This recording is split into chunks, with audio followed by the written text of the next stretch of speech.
নমস্কার বন্ধুরা, আমি এই ভিডিওটা ভাবছিলাম বানাবো কিনা, কিন্তু বানাতে আমার ইচ্ছে হলো।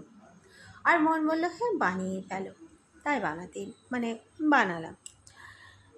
তো আপনারা প্লিজ দেখলে যেন নিজের ওপিনিয়ন দেবেন, দেখে খালি এড়িয়ে চলে যাবেন না।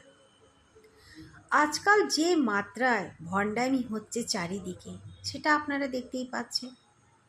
আমি আপনাদেরকে জিজ্ঞেস করতে চাই যে নিজে গুরুমন্ত্রই নেয়নি, যার কোনো গুরু নেই, সে আবার নাকি অন্যকে গুরুমন্ত্র দিতে পারে? কি করে? সবারই নিজের গুরু ছিল, ঠিক আছে?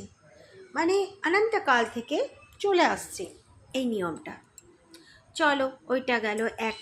হ্যাঁ, আর সবসময় যে রুদ্রাক্ষের মালা নিয়ে সবাই পরে থাকে, রুদ্রাক্ষের মালাটা যে গলায় পরে এসে বড়বড় করছে কিছু ভণ্ড, ওটা কি ভালো করছে? নেগেটিভিটি আনছে। আনুক, ভালো, তাদের নেগেটিভই হবে। তাদের নেগেটিভ কী করে? ঈশ্বর তাদেরকে নেগেটিভিটি দেবে না। ঈশ্বরের কিছু ঠেকা পড়েনি যে তাকে আমি নেগেটিভিটি দেবো, তাকে পজিটিভিটি দেব। সে নিজে যে ওয়েট করে বলছে না, তাতেই ইউনিভার্স, ওই পারমেশ্বর, তাতেই নেগেটিভিটি আনছে, ঠিক আছে? তার নিজের মুখের কথায়। সেকেন্ড অ্যান্ড থার্ড, রুদ্রাক্ষের মালা পরা একদমই সবাইকে ভালো না।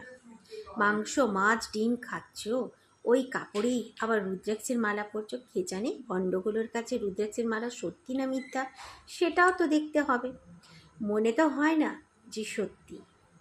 রুদ্রাক্ষের মালা নিয়ে ন্যাকামো, নাটক, বসে এসব কোনো ভালো কথা নয়।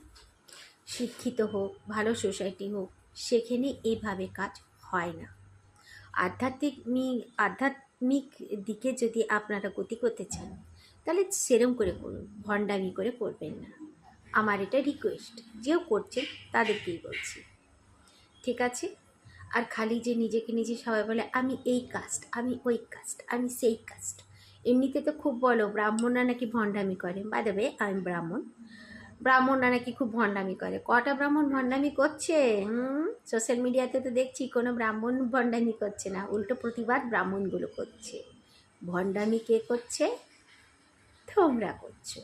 তাই আইন্দা না ব্রাহ্মণদেরকে কিচ্ছু বলবে না, ঠিক আছে? নিজেদের ভণ্ডামি নিজেদের কাছে রাখো। জয় শ্রীরাম।